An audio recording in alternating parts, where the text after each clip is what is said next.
하나님 아버지, 지난 한 주간 또 보살펴 주시고 오늘 거룩한 주일에 주님을 예배하고 이곳에 또 부성부 모임으로 모일 수 있도록 하여 주시니 감사를 드립니다.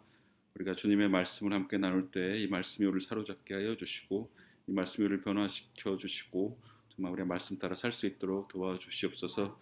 이 시간 성령님 우리와 함께 주시옵소서. 이 시간 주님께 맡겨드리며 감사드리며 예수님의 이름으로 기도합니다. 아멘.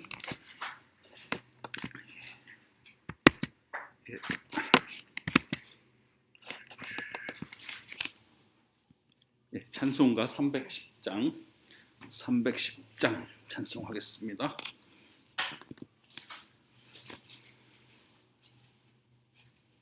찬송가 310장입니다. 하나님의 은혜로 있을 데 없는 자 왜 구속하여 주는지 난 알 수 없도다. 내가 믿고 또 의지함은 내 모든 형편하시는 주님 늘 보호해 주실 것을 나는 확실히 아네. 왜 내게 굳센 믿음과 또 복음 주셔서 내 마음이 항상 편한지 난 알 수 없도다.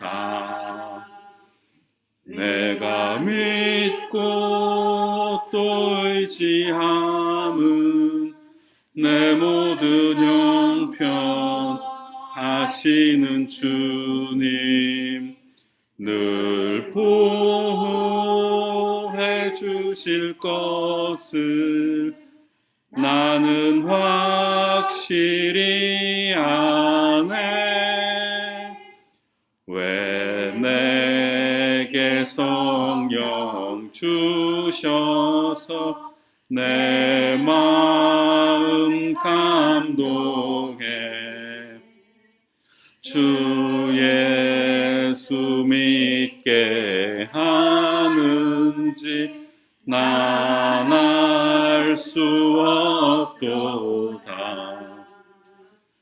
내가 믿고 또 의지함은 내 모든 형편 하시는 주님 늘 보호해 주실 것을 나는 확실히 아네. 주 언제 강림하실지 혹 밤에 혹 낮에 또 주님 만날 그곳도 난 알 수 없도다. 내가 믿고 또 의지함은 내 모든 형편 아시는 주님 늘 보호해 주실 것을 나는 확실히 아네. 앞으로 좀 고린도 교회 얘기를 좀 해보려고 합니다. 고린도 전설을 좀 저희가 이제 앞으로 살펴볼 건데요. 오늘은 그래서 이 고린도 전설 앞으로 이제 좀 1장 1절부터 쫙 살펴볼 건데 그 이전에 그러면 이제 좀 고린도 교회가 어떤 데인지를 좀 이제 배경을 아셔야 되니까 오늘은 좀 그 배경 얘기를 좀 해드리려고 합니다. 그래서 편하게 옛날 얘기 들으신다고 생각을 하시고 좀 들으시면 좋을 것 같습니다. 여러분 이제 성경을 딱 펴시면 그 신약 성경 딱 보시면 이제 신약 성경 목차가 쫙 나오지 않습니까? 잘 아시피 이제 그 마태복음부터 시작을 해서 요한계시록까지 이제 쫙 나옵니다. 그리고 이제 제일 먼저 나오는 게 마태복음, 마가복음, 누가복음, 요한복음 이렇게 나오죠. 자, 복음이 뭐죠? 복음. 복된 소식? 복된 소식, 기쁜 소식. 근데 그 내용이 뭐죠? 그 기쁜 소식의 내용이 예수님이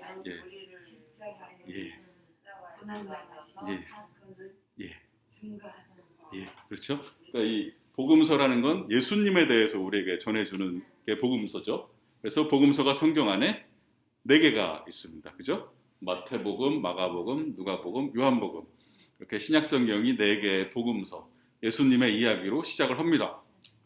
요한복음까지 하고 그 다음 나오는 책이 바로 사도행전이죠. 사도행전은 무슨 얘기죠? 성령의 행전. 예. 예수님이 승천하시고 나서 그 제자들, 사도들이 막 열심히 이제 전도하면서 기독교가 막 쫙 퍼지는 그 얘기죠. 그래서 그 사도들에 대한 이야기가 사도행전이 나오고 여기까지가 딱 끝나고 그 다음 로마서부터 마지막 요한계시록까지 이 책들은 종류가 뭘까요? 서신서, 그렇죠. 편지입니다, 편지. 그러니까 앞에 복음서하고 사도행전을 뺀 나머지 신약 성경의 모든 책들은 편지입니다. 예.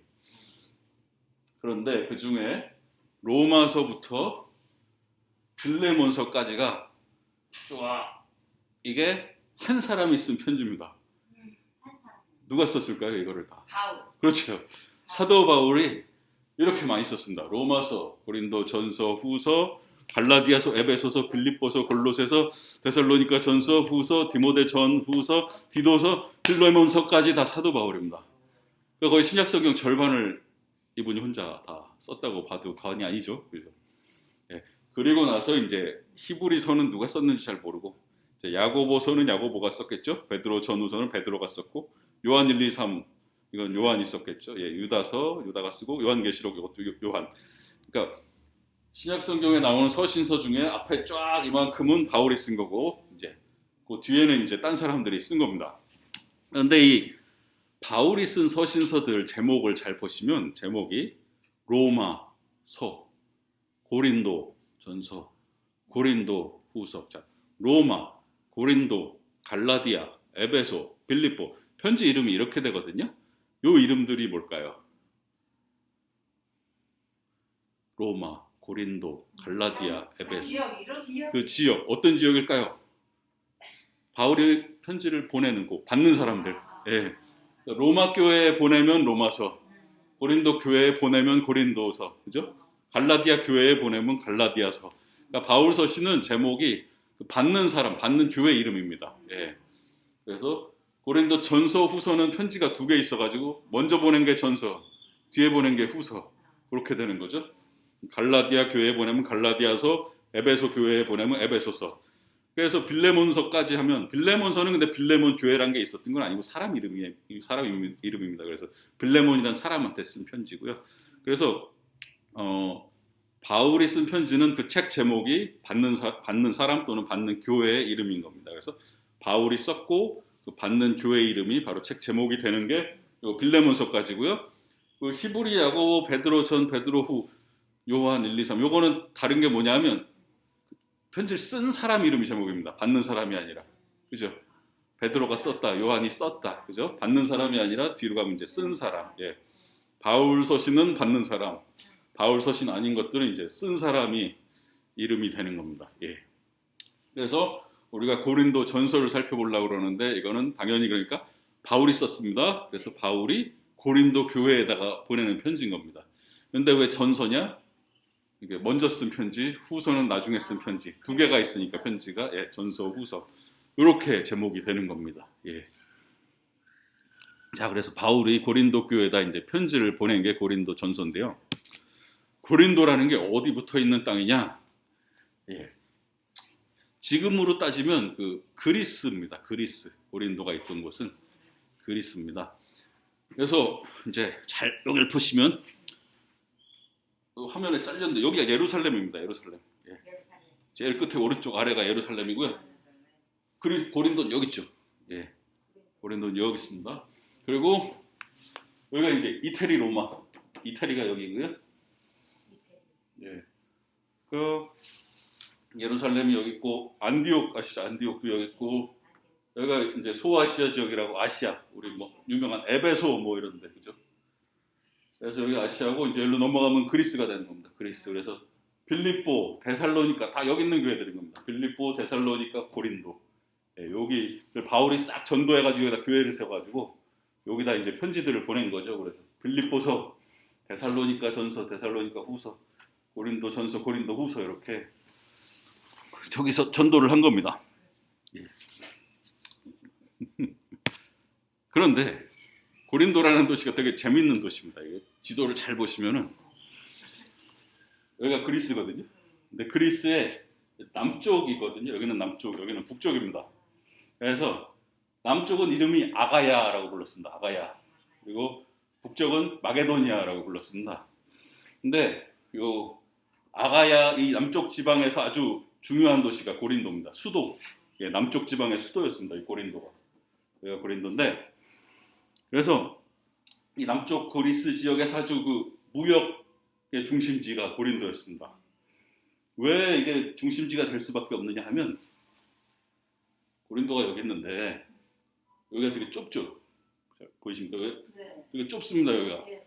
그러니까 남쪽에서 북쪽을 넘어가려면 고린도를 거치지 않고는 넘어갈 수가 없습니다. 그러니까 모든 물건과 사람이 다 지나가야 됩니다. 고린도를. 여기를. 사람이 지나가니까 당연히 발전할 수밖에 없겠죠. 그래서 육로로 남쪽에서 북쪽으로 넘어갈 때 항상 고린도를 거쳐가야 되기 때문에 무역이 발전하게 되고 돈이 많았던 도시입니다. 그런데 육로뿐만이 아니라 이제 이 바닷길 배를 타고 갈 때도 아시아에서 이렇게 배를 타고 오면은 이태리로 가려면 당시에 이제 이태리가 되게 거의 세계 중심같이 그랬으니까 이렇게 돌아가야 되거든요. 근데 잘 보시면 여기서 요거만 건너갈 수 있으면 안 돌아가도 되거든요. 그죠? 그러니까 배 타는 사람들 입장에서는 돌아가면 위험하고 힘드니까 어떻게 하면 이걸 좀 지나가 볼까. 그래서 큰 배 같은 경우는 여기다 배를 대고 짐을 다 내립니다. 그래가지고 육로로 해가지고 짐을 일로 옮겨가지고 배를 갈아타고 갑니다. 그게 더 싸게 먹히는 거죠. 예. 그리고 작은 배 같은 경우는 아예 배 자체를 롤러로 굴려가지고 일로 보냈답니다. 그러니까 되게 육로로 갈 때도 고린도를 반드시 지나가야 되고 바닷길을 갈 때도 고린도를 지나가야 되는 겁니다. 그러니까 이거 발전할 수밖에 없죠. 그죠? 예. 그래가지고 사실 그래서 여기다 쫙 여기를 운하를 하나 만들어 버리면은 배가 가기가 쉬우니까 여기를 터가지고 운하를 만들어 보려고 했던 게 네로 황제입니다. 네로 황제. 그래서 이걸 터보려고 했는데 실패했습니다. 예. 무산됐습니다. 계획이.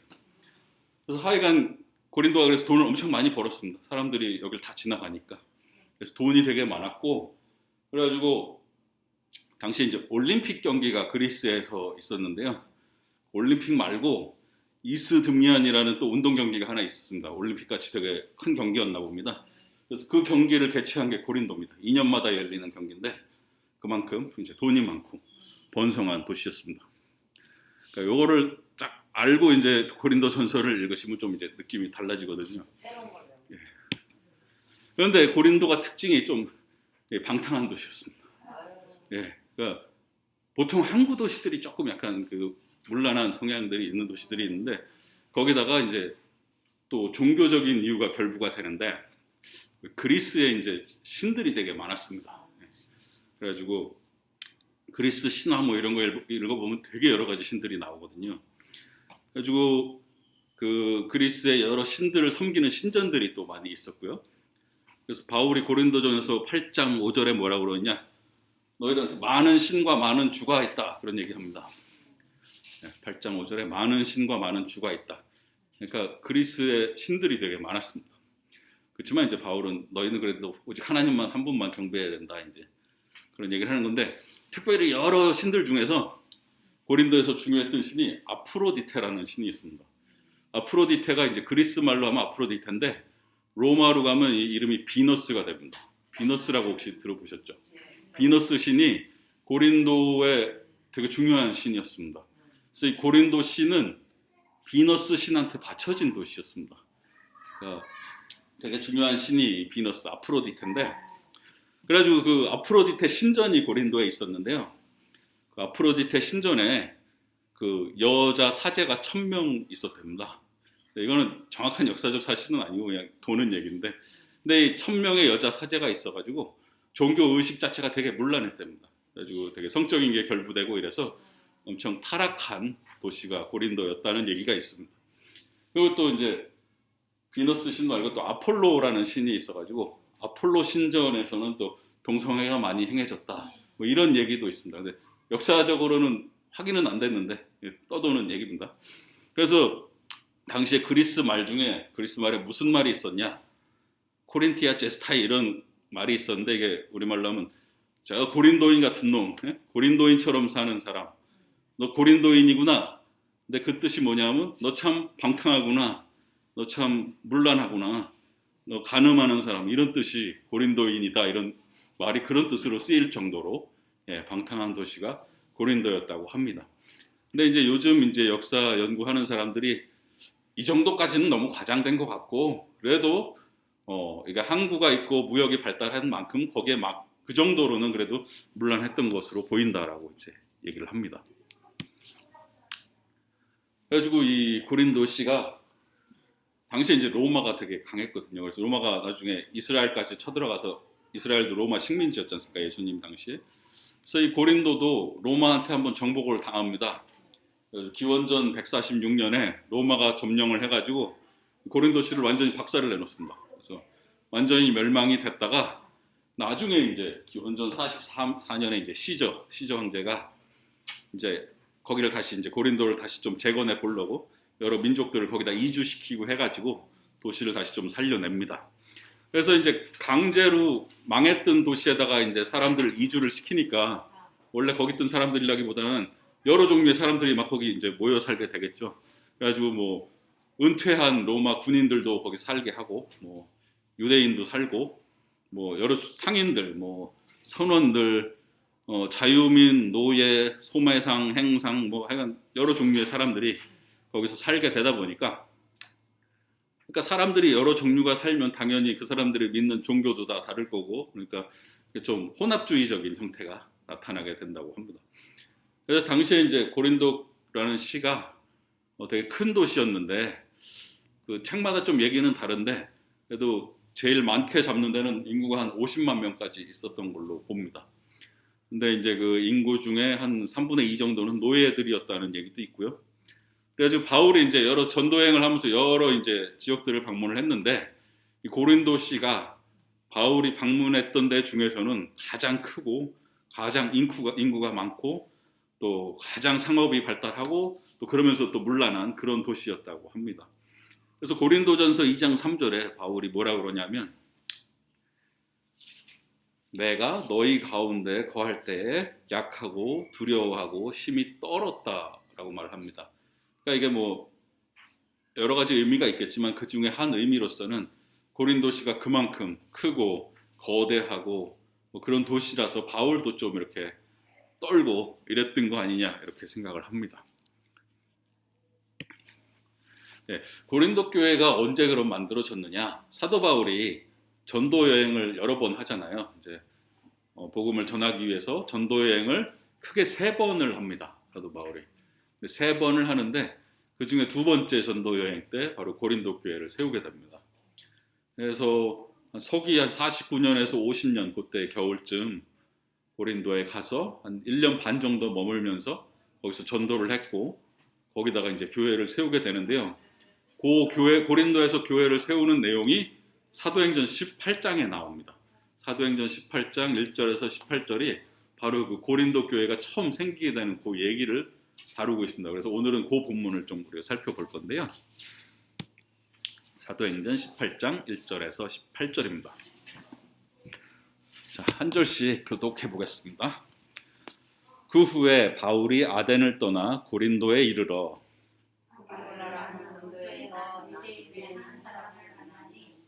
블라우디오가 모든 유대인을 명하여 로마에서 떠나라 함으로 그가 그 안에 브리스길라와 함께 이달리아로부터 바울이 그에게 가매 생업이 같으므로 함께 살며 일을 하니 그 생업은 천막을 만드는 것이더라. 안식일마다 바울이 헬라에서 방문하고 유대인과 헬라인을 권면하니라. 실라와 디모데가 마게도냐로부터 내려오매 바울이 하나님의 말씀에 붙잡혀 유대인들에게 예수는 그리스도라 밝히 증언하니 그들이 대적하여 비방하거늘 바울이 옷을 털면서 이르되 너희 피가 너희 머리로 돌아갈 것이요 나는 깨끗하니라. 이후에는 이방인에게도 가리라 하고 거기서 옮겨 하나님을 경외하는 디도 유스도라 하는 사람의 집에 들어가니 그 집은 회당 옆이라. 또 해당장 그리스도가 온 지방과 더불어 주를 믿으며 수많은 그린도 사람들을 보고 세례를 받았다. 밤에 주께서 환상 가운데 바울에게 말씀하시되 두려워하지 말며 침묵하지 말고 말하라. 내가 너와 함께 있음에 어떤 사람도 너를 대적하여 해롭게 할 자가 없을 것이니 이는 네 성중에 내 백성이 많음이라 하시니라. 1년 6개월을 머물며 그들 가운데서 하나님의 말씀을 가르치니라. 갈리오가 아가야 총독되었을 때에 유대인이 일제히 일어나 바울을 대적하여 법정으로 데리고 가서 말하되 이 사람이 율법을 어기면서 하나님을 경외하라고 사람들을 권한다 하거늘 바울이 빌려오자 할 때에 갈리오가 유대인들에게 이르되 너희 유대인들아 만일 이것이 무슨 부정한 일이나 불량한 행동이었으면 내가 너희 말을 들어주는 것이 옳거니와 만일 문제가 언어와 명칭과 너희 법에 관한 것이면 너희가 스스로 처리하라. 나는 이러한 일에 재판장 되기를 원하지 아니하노라 하고 그들을 법정에서 쫓아내니 모든 사람이 회당장 소스데네를 잡아 법정 앞에서 때리되 갈리오가 이 일을 상관하지 아니하니라. 바울은 더 여러 날 머물다가 형제들과 작별하고 배 타고 수리아로 떠나갈새 브리스길라와 아굴라도 함께 하더라. 바울이 일찍이 서원이 있었으므로 겐그라에서 머리를 깎았더라. 아멘. 예, 지금 읽으신 이 내용이 바울이 2차 전도여행 때 이제 고린도에 도착을 해서 그곳에서 복음을 전하고 거기다 교회를 세우고 떠나는 그 내용이 바로 이 사도행전 18장 내용인데요. 자, 1절부터 이제 보겠습니다. 1절에 보시면 그 후에 바울이 아덴을 떠나 고린도에 이르러 이렇게 돼 있죠. 예. 그러면 이제 2차 전도여행이 요 지도를 보시면은 이제 항상 바울의 전도여행은 안디옥에서 출발을 합니다. 이 안디옥 교회가 말하자면 바울을 후원한 선교사 바울을 후원한 교회가 바로 이 안디옥 교회거든요. 항상 전도여행이 끝나면 바울은 안디옥에 돌아가서 좀 휴식하고 재충전을 해서 이제 안디옥에서 출발을 합니다. 그래서 이제 두 번째 전도여행이 안디옥에서 출발해서 이렇게 아시아 지역을 해서 저 그리스까지 가가지고 이렇게 진행이 되는데요. 2차 전도 여행 때 갔던 데 유명한 데 보시면 뭐 빌립보, 뭐 데살로니가 이런 데도 다 이렇게 들려가지고 이제 아덴이라는 곳까지 갑니다. 그러니까 오늘날의 아테네죠, 아테네. 예. 아테네에 딱 갔다가 아테네에서 이제 1절에 보면 그 후에 바울이 아테네를 떠나서 고린도에 이르러 아테네에서 이제 고린도로 가게 됩니다. 예. 자, 고린도에 왔는데요. 그럼 이제 고린도에 도착해서 무슨 일이 있느냐? 2절에 보시면 이제 아굴라라 하는 본도에서 낳은 유대인 한 사람을 만나니 글라우디오가 모든 유대인을 명하여 로마에서 떠나라 한 고로 그가 그 안에 브리스길라와 함께 이달리아로부터 새로 온지라. 바울이 그들에게 가매. 되게 길게 얘기를 하고 있는데 바울이 고린도를 딱 가서 만난 사람이 누구냐? 아굴라와 브리스길라라는 부부를 만납니다. 이 브리스길라와 아굴라는 성경 여기저기 나오는데 그 사람들을 여기서 딱 처음 만난 겁니다. 바울이. 근데 이 브리스길라와 아굴라가 어떤 사람들이냐? 원래는 로마에 살고 있던 사람들인데요. 로마에 잘 살고 있었는데 글라우디오가 이 황제 이름입니다. 로마 황제가 어느 날, 그러니까 기원 후 서기 49년에 이 황제가 유대인들은 로마에서 다 나가라 추방 명령을 내립니다. 그래가지고 어쩔 수 없이 로마에서 잘 살고 있던 이 부부가 로마에서 쫓겨나가지고 고린도까지 오게 됩니다. 예, 그래서 로마에서 살다가 황제 때문에 추방을 당해서 고린도에서 살고 있던 유대인 부부 브리스길라와 아굴라를 바울이 이곳 고린도에서 만나게 됩니다. 그래서 이 사람들은 아주 바울의 선교 사역을 엄청 잘 도와주는 아주 바울의 훌륭한 동역자들이 되는 사람들인데요. 그래서 아굴라와 브리스길라를 만나는데 3절에 보시면 이제 생업이 같음으로 함께 살며 일을 하니 그 생업은 천막을 만드는 것이더라. 예, 바울이 직업이 있었죠. 선교사 말고 직업이 뭐였죠? 예, 천막 만드는 사람이었습니다. 바울도. 그래서 아굴라와 브리스길라도 보니까 천막 만드는 사람입니다. 그러니까 하는 일이 같았던 겁니다. 그래서 바울이 이제 고린도에 왔는데 뭐 모르는 도시에 왔으니까 뭐 잘 곳도 없지 않습니까? 그래서 아굴라와 브리스길라 집에 같이 살면서 같이 천막을 만들면서 선교 사역을 하게 됩니다. 근데 이제 이 사도행전 18장에 아굴라와 브리스길라가 바울을 만나서 뭐 어떻게 예수를 믿게 됐다라든가 뭐 바울이 세례를 줬다라든가 이런 얘기가 안 나옵니다. 그걸 봐서는 이미 바울을 만났을 때 이미 이 사람들은 기독교인이었던 것 같습니다. 그래서 이미 믿으니까 뭐 전도했다는 얘기가 안 나오겠죠. 예, 그래서 그리스도인이었던 아굴라와 브리스길라를 만나서 같이 천막을 만들면서 그 집에서 같이 살면서 이제 고린도에서의 선교 사역을 하게 됩니다.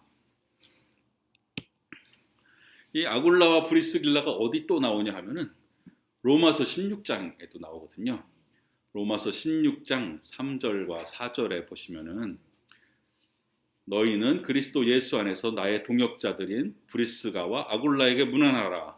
그들은 내 목숨을 위하여 자기들의 목까지도 내놓았나니 나뿐 아니라 이방인의 모든 교회도 그들에게 감사하느니라. 바울이 이렇게 얘기를 합니다. 그러니까 로마 교회에다가 편지를 쓰면서 그 로마 교회 교인 여러분, 여기 나랑 같이 있는 동역자들인 브리스길라와 아굴라에게도 인사를 전하십시오.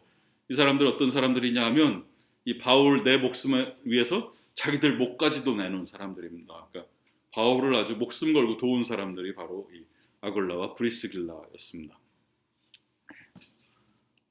그래서 이제 아굴라와 브리스길라와 같이 살면서 같이 천막을 만들면서 사역을 이제 시작합니다. 바울이. 근데 처음에 사역을 어디서 시작했느냐?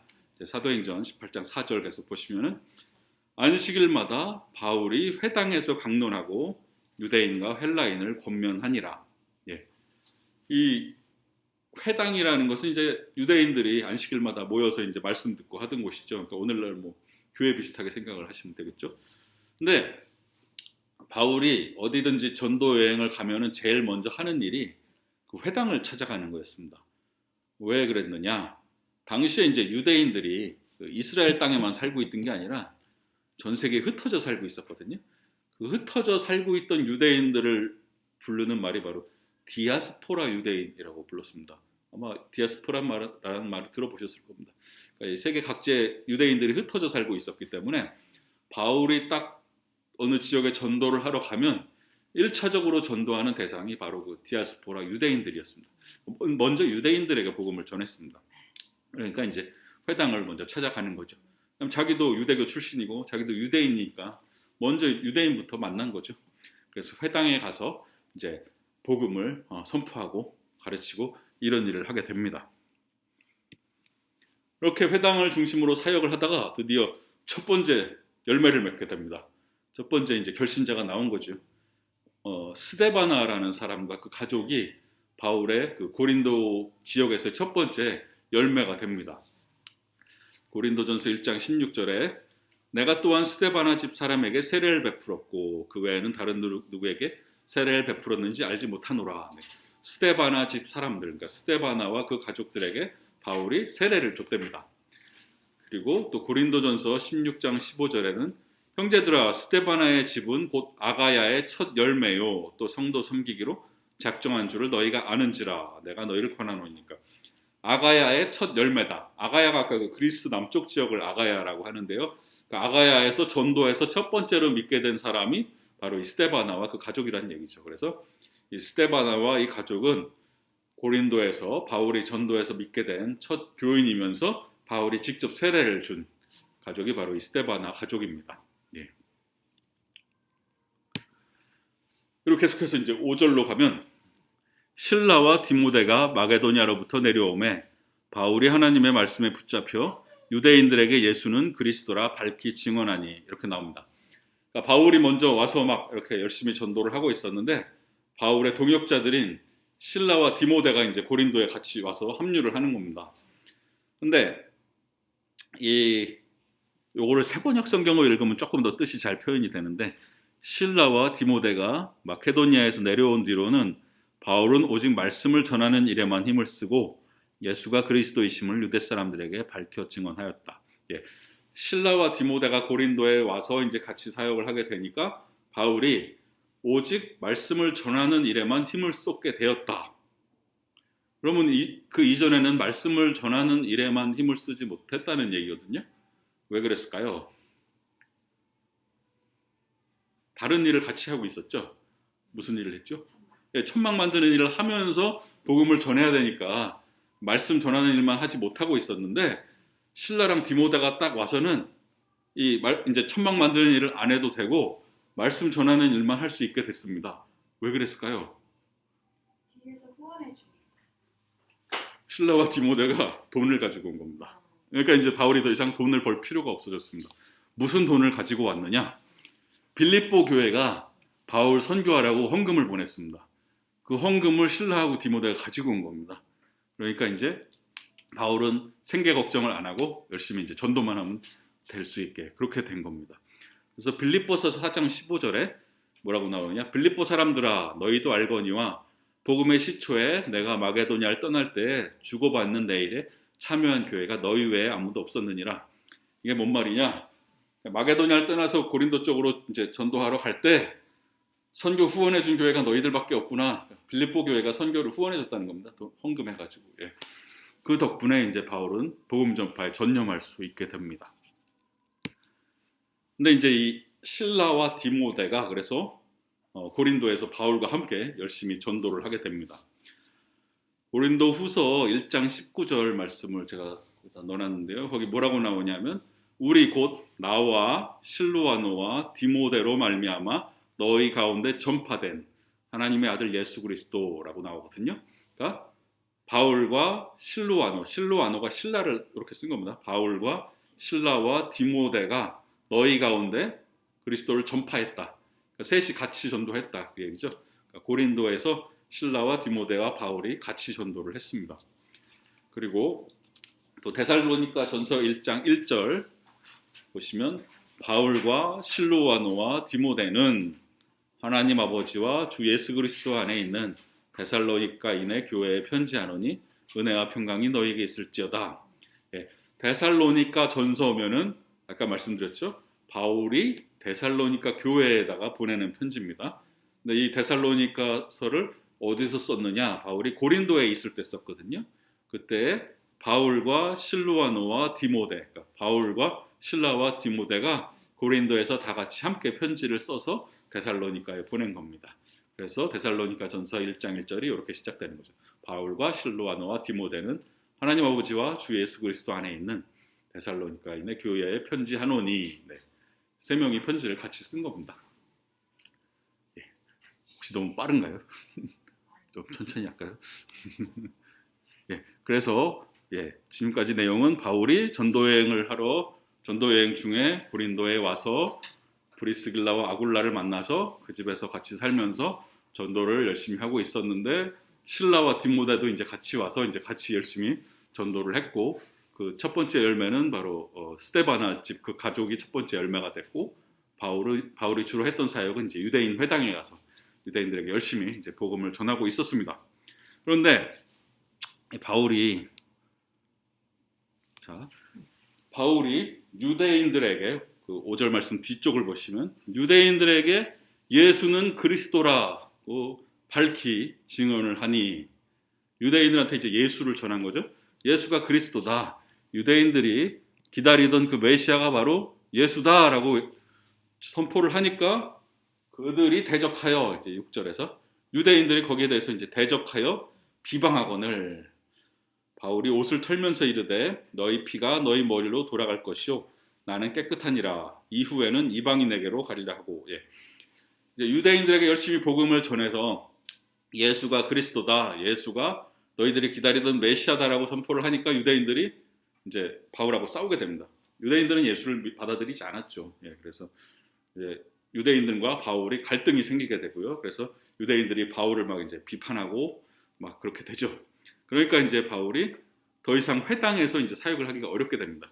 유대인들하고 이제 갈등이 생겨버렸거든요. 그래서 바울이 나는 그럼 이제 너희들 상대 안 하겠다. 나는 이방인들에게 가겠다. 더 이상 유대인들에게 복음 전하는 게 아니라 이제 그리스 사람들, 여기 이방 사람들한테 난 복음 전하겠다 그러고 이제 빠이빠이 하고 회당을 떠나게 됩니다. 그래서 회당을 떠났으니까 이제 어딘가 또 사역을 할 장소가 필요합니다. 그래서 7절에서 뭐라고 나오느냐? 거기서 옮겨, 회당에서 나와서 하나님을 경외하는 디도 유스도라 하는 사람의 집에 들어가니 그 집은 회당 옆이라. 회당 옆에 살고 있던 사람이 있었습니다. 바로 디도 유스도라는 사람이 있었는데 그 사람 집에서 이제 모이기 시작을 했다는 겁니다. 회당에서 못 모이니까 회당 옆에 살고 있던 그 유스도라는 사람의 집에서 교회가 이제 모이기 시작했다는 거죠. 근데 이 디도 유스도라는 사람이 어떤 사람이냐? 여기서는 디도 유스도라는 말만 나오고 그 집에서 이제 교회가 모였다라고 나오고 있는데 이제 다른 데서는 디도 유스도라는 이름으로 나오질 않고 가이오라는 이름으로 나오고 있는데 그래서 학자들이 아마 이 디도 유스도라는 사람이 가이오라는 사람하고 똑같은 사람일 거다라고 이제 생각을 합니다. 그래서 당시에 그런 이름이 있었대요. 그 디도 유스도 가이오, 이게 한 이름으로 그렇게 사용이 됐다고 합니다. 그래서 이 사람이 어떤 사람이냐?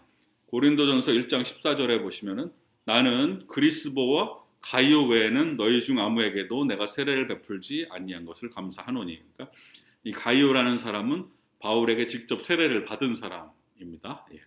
그리고 또 로마서 16장에도 가이오란 말이 나오는데요. 나와 온 교회를 돌보아주는 가이오도 너희에게 문안하고. 그러니까 그 당시에는 교회가 뭐 이런 교회 건물이 있었던 게 아니고 누구네 집에서 모인 거거든요. 좀 큰 집에서. 그 집 모일 장소를 제공해 준 사람이 바로 가이오라는 사람이거든요. 그래서 그 사도행전에서는 디도 유스도라는 사람 집에서 모였다고 하는데, 근데 로마서에서는 가이오라는 사람 집에서 모였다고 하거든요. 그래서 아마 같은 사람일 걸로 생각을 하는 겁니다. 그래서 고린도 교회는 아마 그 가이오네 집에서 모였던 것으로 생각이 됩니다. 그러다가 열심히 전도를 하다가 또 아주 중요한 결신자가 나오게 되는데 8절에 보시면 또 회당장 그리스보가 온 집안과 더불어 주를 믿으며 수많은 고린도 사람도 듣고 믿어 세례를 받더라. 회당장, 그러니까 그 유대인의 회당의 장이니까 되게 유대인에서 높은 사람이겠죠. 그 회당의 장이 예수를 믿게 됩니다. 대단한 사건이죠. 그래서 이 그리스보라는 회당장이 그 가족과 더불어서 예수를 믿게 돼서 자, 고린도전서 1장 14절에서 바울이 나는 그리스보와 가이오 외에는 너희 중 아무에게도 내가 세례를 베풀지 아니한 것을 감사하노니 할 때 그리스보가 나오거든요. 그러니까 바울이 세례를 준 몇 안 되는 사람 중에 하나가 이 그리스보입니다. 그러니까 회당장이었던 이 그리스보가 믿게 돼서 가족과 함께 그래서 바울이 직접 세례를 줍니다.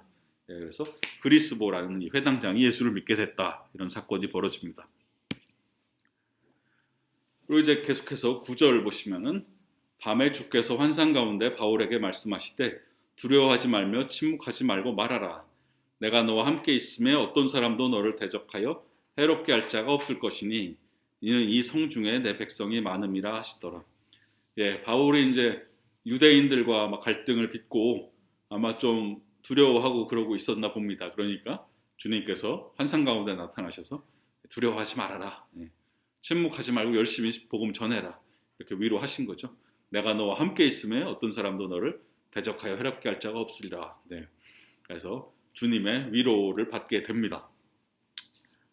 그리고 이제 11절로 넘어가시면 1년 6개월을 머물며 그들 가운데서 하나님의 말씀을 가르치니라 라고 나오고 있습니다. 고린도 지역에 머물렀던 기간이 1년 6개월이라고 이렇게 알려주고 있는 거죠. 1년 6개월 동안 고린도에 있으면서 하나님의 말씀을 가르쳤습니다. 그런데 점점 이제 유대인들의 핍박이 심해집니다.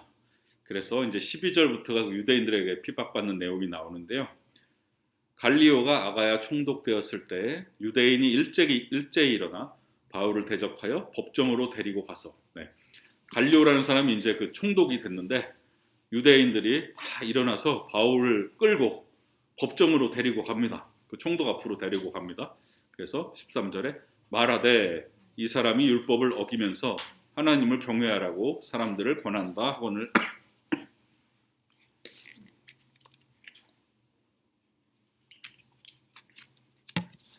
유대인들이 바울을 잡아가서 총독 앞에서 이제 뭐라고 하느냐? 이 바울이 율법을 어긴다, 유대인의 율법을 안 지킨다라고 총독한테 이제 고발을 한 겁니다. 그러니까 이제 14절에 바울이 입을 열고자 할 때에 이제 유대인들이 바울을 데리고 가서 고발을 하니까 이제 바울이 뭐라고 이제 변호를 하려고 입을 딱 열려고 하는데 갈리오가 유대인들에게 이르되, 이 총독이 먼저 딱 바울의 말을 끊고 총독이 얘기를 합니다. 너 유대인들아, 만일 이것이 무슨 부정한 일이나 불량한 행동이었으면 내가 너희 말을 들어주는 것이 옳거니와. 자, 뭔 얘기냐? 지금 이 바울이 무슨 죄를 지어서 데려온 거면 내가 뭐 판결을 하겠는데, 지금 너희들 15절에 보시면 만일 문제가 언어와 명칭과 너희 법에 관한 것이면 너희가 스스로 처리하라.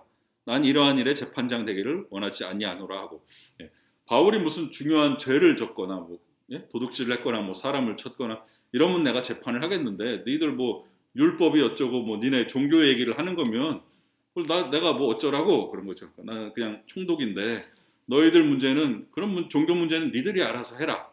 이게 갈리오가 그 재판을 안 하겠다는 겁니다. 그래서 16절에 그들을 법정에서 쫓아내니, 그래서 유대인들을 다 쫓아냅니다. 거기서 법정에서 쫓아냅니다. 그래서 이 바울의 그 고린도에서의 선교가 점점 성공하고 교인들이 점점 많아지니까 유대인들이 이제 분노를 하게 되고 바울을 핍박해서 총독 갈리오의 재판정으로 끌고 갔지만 갈리오가 그런 문제는 니들이 알아서 해라. 나는 그런 문제는 내가 신경 안 쓴다. 이렇게 된 거죠. 그래서 결국은 이제 유대인들과 바울이 자꾸 이렇게 다툼이 벌어지니까 이런 문제 때문에 결국 바울이 이제 고린도를 떠나서 다른 지역으로 가게 되는 거거든요. 자, 근데 이 갈리오 총독에게서 이제 법정에서 쫓겨난 이 유대인들이 무슨 짓을 하느냐? 17절에서 모든 사람이 회당장 소스데네를 잡아 법정 앞에서 때리되 갈리오가 이 일을 상관하지 아니하니라. 애꿎게 괜히 회당장 소스데네라는 사람을 잡아서 때립니다. 바울을 이제 고발하려고 했는데 제대로 안 되니까 화풀이를 괜히 이제 회당장 소스데네에게 화풀이를 하는 거죠. 그래서 때리는데 갈리오 총독이 그 일을 상관하지 아니한다. 방관한 거죠. 근데 이 소스데네라는 사람도 또 중요한 사람입니다. 회당장이랍니다. 회당장. 아까 회당장 그리스보가 회심하고 예수 믿게 됐었죠. 그러니까 아마 이 소스데네라는 사람은 그 그리스보 다음 후임자였던 것 같습니다. 이 소스데네라는 사람이 회당장이었는데 이 소스데네도 예수를 믿게 됩니다. 그걸 어디서 볼 수 있느냐? 고린도전서 1장 1절에 뭐라고 나오냐면 하나님의 뜻을 따라 그리스도 예수의 사도로 부르심을 받은 바울과 형제 소스데네는 이렇게 나옵니다. 그러니까 소스데네가 바울의 형제라는 소리를 듣는 그리스도인이 된 겁니다. 그리고 고린도 전서를 바울과 소스데네가 같이 보낸 겁니다. 그러니까 바울 혼자 보낸 게 아니라 바울과 형제 소스데네가 고린도 교회에 편지를 쓴다 이렇게 나오거든요. 그러니까 회당장이었던 소스데네, 유대인들한테 괜히 화풀이 당해서 맞았던 이 소스데네가 예수 믿고 바울과 같이 고린도 전서를 쓰게 되는 겁니다. 그래서 더 이상 이제 고린도에서는 사역을 하기가 힘들어집니다. 유대인들하고 계속 마찰이 생기고 해서 바울이 이제 고린도를 떠납니다. 떠나서 18절에 보시면은 바울은 더 여러 날 머물다가 형제들과 작별하고 배 타고 수리아로 떠나갈새 브리스길라와 아굴라도 함께 하더라. 바울이 일찍이 서원이 있었으므로 겐그라에서 머리를 깎았더라. 에베소에 와서 그들을 거기 머물게 하고 자기는 회당에 들어가서 유대인들과 변론하니 여러 사람이 더 오래 있기를 청하되 허락하지 아니하고. 고린도 사역을 이제 접고 바울이 떠나서 에베소로 가게 되고요.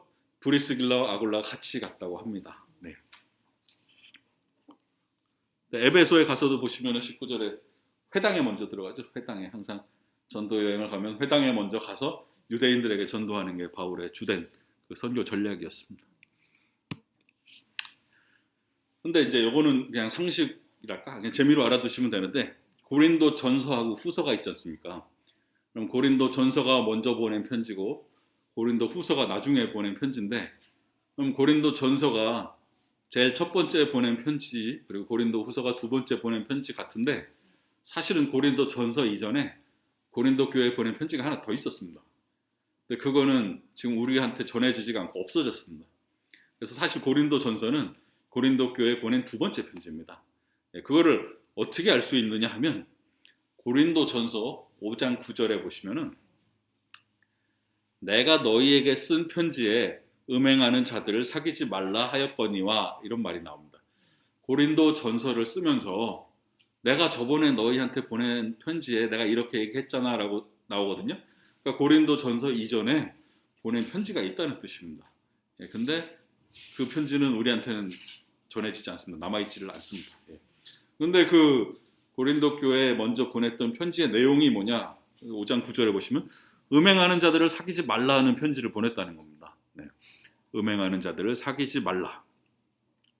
그래가지고 성경 연구하는 학자들이 이제 재밌는 생각을 했는데 이 편지가 뭐였을까? 이 없어진 편지가 혹시 어디 남아있지는 않을까 궁금했겠죠. 그래가지고 잘 공부를 하다가 고린도 후서를 이렇게 연구를 하다 보니까 고린도 후서가 편지가 하나가 아닌 것 같은 겁니다. 이게 편지를 여러 개 묶어놓은 것 같은 겁니다. 이게 봐서 그래가지고 고린도 후서 6장 14절에서 7장 1절을 보시면은 그 내용이 어떻게 되느냐 하면 너희는 믿지 않는 자와 멍에를 함께 매지 말라. 의와 불법이 어찌 함께하며 빛과 어둠이 어찌 사귀며 그리스도와 벨리알이 어찌 조화되며 믿는 자와 믿지 않는 자가 어찌 상관하며 하나님의 성전과 우상이 어찌 일치가 되리요. 우리는 살아계신 하나님의 성전이라. 이와 같이 하나님께서 이르시되 내가 그들 가운데 거하며 두루 행하여 나는 그들의 하나님이 되고 그들은 나의 백성이 되리라. 그러므로 너희는 그들 중에서 나와서 따로 있고 부정한 것을 만지지 말라. 내가 너희를 영접하여 너희에게 아버지가 되고 너희는 내게 자녀가 되리라. 전능하신 주의 말씀이니라 하셨느니라. 그런즉 사랑하는 자들아 이 약속을 가진 우리는 하나님을 두려워하는 가운데서 거룩함을 온전히 이루어 육과 영의 온갖 더러운 것에서 자신을 깨끗하게 하자라고 나오거든요. 근데 이 내용을 잘 보시면 믿지 않는 자와 멍에를 함께 매지 마라. 빛과 어둠이 어떻게 사귀냐? 그리스도와 벨리알이 어찌 사귀냐? 성전과 우상이 어떻게 같이 하냐? 온갖 육과 영의 온갖 더러운 것에서 자신을 깨끗하게 하라. 이 내용이 결국 음행하는 자들을 사귀지 말라는 얘기거든요.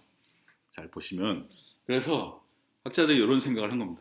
혹시 없어진 편지가 고린도 후서 요거 아닌가? 라는 생각을 한 겁니다. 그 내용이 비슷하니까. 그래서 또 이게 14절 전에 13절하고 1절 다음에 7장 2절부터 나오는 내용이 요 내용만 싹 빼면은 요 앞에 내용하고 뒤에 내용이 되게 매끄럽게 연결이 된답니다. 그래서 사람들이 이거 어떻게 편지가 잘못 껴든 것 같은데 이런 생각을 한 겁니다. 그래서 아마 이게 잃어버린 편지 아닐까라고 학자들이 추측은 하는데 뭐 증거는 없기 때문에 그냥 재미로 그냥 들어두시면 되겠습니다. 그래서 고린도 전서라는 편지는 이제 바울이 에베소에 있는 동안 고린도 교회에다가 이제 쓴 편지입니다. 고린도전서 16장 5절에서 8절에 이렇게 나오고 있는데요.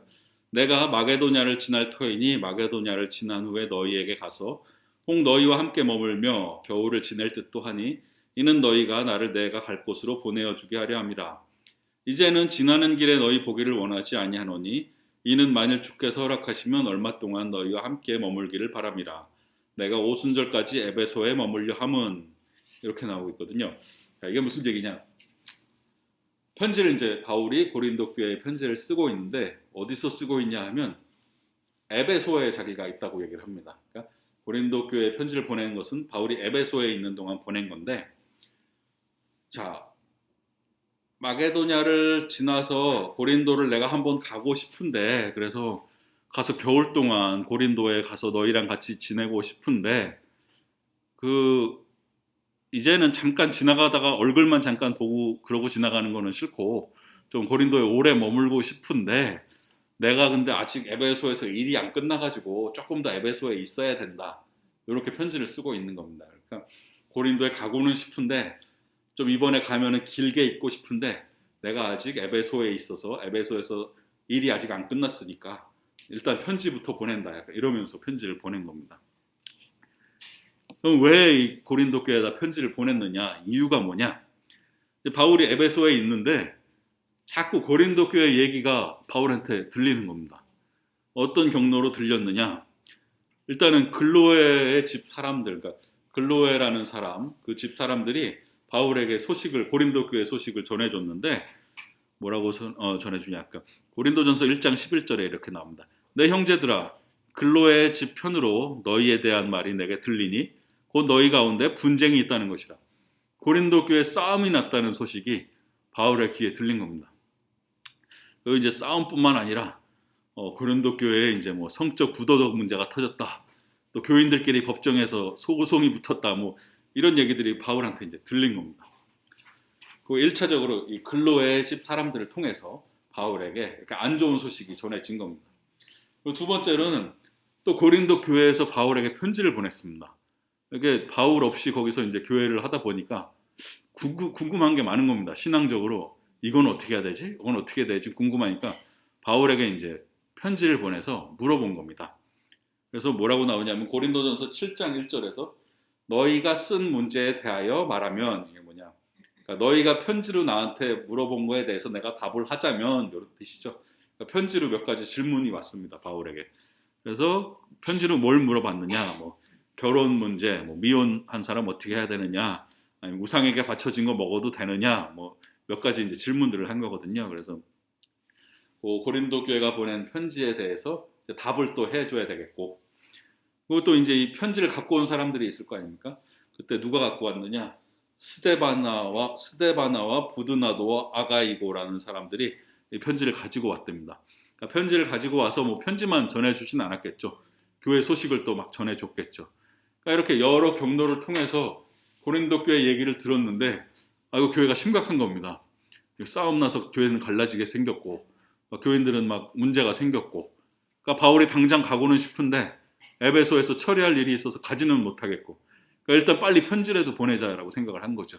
그래서 이 고린도 교회 문제를 어떻게 해결해 보려고 편지를 쓴 게 이제 고린도 전서입니다.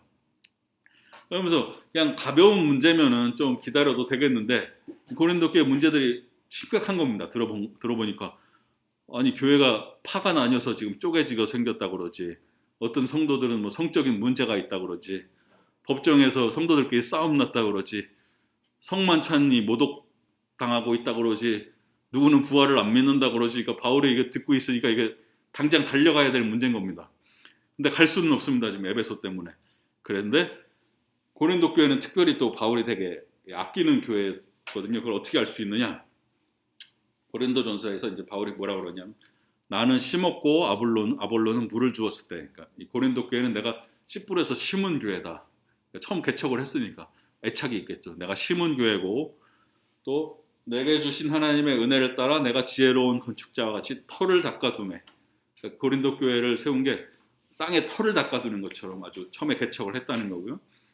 고린도전서 4장 15절에서는 그리스도 안에서 일만 스승이 있을 때 아버지는 많지 아니하니 그리스도 예수 안에서 내가 복음으로써 너희를 낳았다. 네.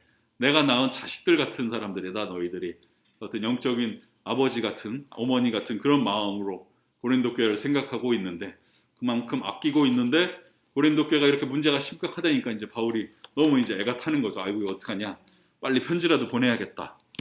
편지를 보냅니다. 그래서 이제 나중에 이제 고린도전서 우리가 같이 한 절씩 살펴볼 건데, 그래서 각각 문제들마다 이제 바울이 답을 이렇게 제시를 해줍니다. 그래서 분열 문제에 대해서는 니네가 십자가의 지혜를 아직 깨닫지 못하는구나. 십자가의 지혜로 하나 돼야 된다. 뭐 해서 여기 정리를 해놨는데 뭐 지금은 뭐 굳이 안 보셔도 될 것 같고, 일단 고린도전서를 보내서 일단 문제를 수습하려고 했는데 편지가 통했느냐? 안타깝게도 별로 큰 효과가 없었습니다. 바울의 편지가 도착했는데 문제가 해결이 안 됐습니다. 그리고 바울과 고린도 교회의 관계가 더 안 좋아지게 됩니다. 그리고 고린도 교회의 상황도 나아지지가 않습니다. 그거를 어떻게 알 수 있느냐? 고린도 후서에 나옵니다. 그렇게 됐다고. 고린도 전서로 해결이 안 되니까 후서를 또 보낸 거죠. 예. 그래서 이 바울이 문제가 해결이 안 되고 있고 고린도 교회 교인들이 바울하고 사이가 점점 더 멀어지니까 눈물의 편지라고 불리는 눈물로 쓴 편지를 고린도 교회에 보내게 됩니다. 고린도 후서 2장 4절에 내가 마음에 큰 눌림과 걱정이 있어 많은 눈물로 너희에게 썼노니 이는 너희로 근심하게 하려 한 것이 아니요 오직 내가 너희를 향하여 넘치는 사랑이 있음을 너희로 알게 하려 함이라. 예, 고린도 후서에서 자기가 눈물로 편지를 썼다고 합니다. 그러니까 자기가 애타게 정말 편지를 썼는데도 안 통하고 문제는 해결이 안 되고 그러니까 눈물로 또 편지를 써서 보냈는데 그것도 잘 안 통하나 봅니다. 그러므로 내가 편지로 너희를 근심하게 한 것을 후회하였으나 지금 후회하지 아니함은 그 편지가 너희로 잠시만 근심하게 한 줄을 알미라. 네. 그래서 고린도 전서는 안타깝게도 별로 효과가 없었다. 이렇게 알 수가 있습니다. 네.